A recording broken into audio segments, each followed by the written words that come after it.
book and open to page 64.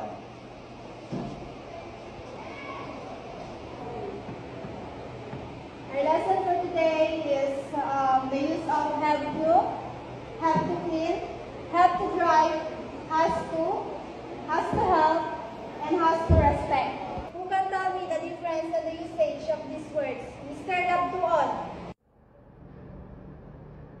No one? Wala bang nakakalam ng sagot?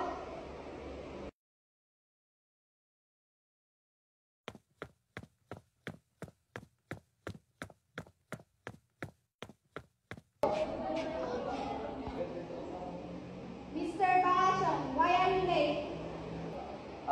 Ma'am, bumili ko kasi. Let me remind you, this is English class. I bought a pen, ma'am. I'm sorry I am late. Sit down and bring out your book.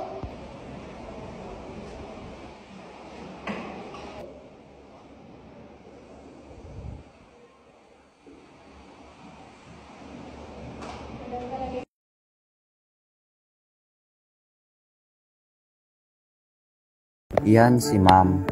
Evangelista, strikto, laging nakasimangot, nakakatakot, para siyang pinaglihi sa takot. Yes, Mr. Bakasyon?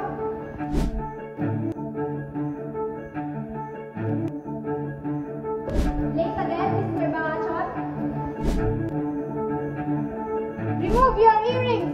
Parang kada araw na lang, may issue si Ma'am. Where is your book? How can you read your lesson? Pero kahit ganun siya pa rin ang favorite teacher ko.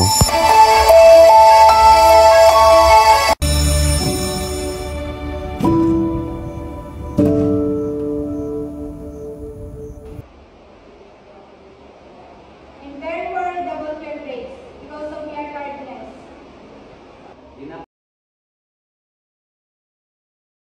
May problema ka ba sa bahay? Wala naman po. Andito lang ako kapag kailangan mo ng kausap. Ako ang nanay mo dito sa school.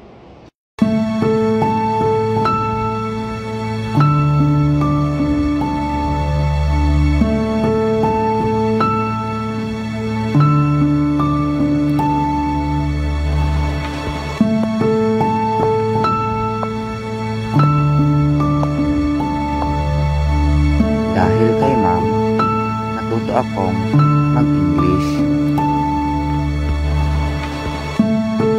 Dahil kay Ma'am, mahilig na akong magbasa. Oh yes! Nakapasa ako! Tignan mo! Ay, we! Yes!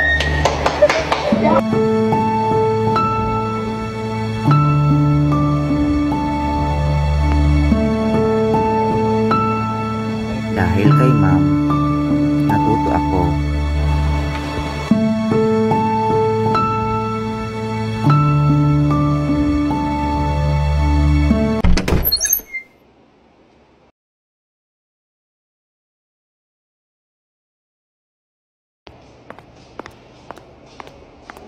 Oh, you're early.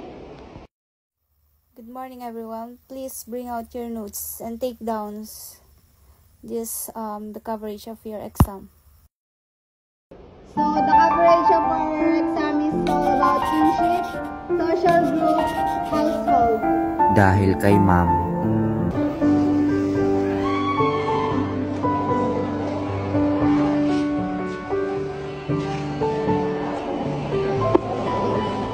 Oh, it's been a while, Mr. Bakasyon.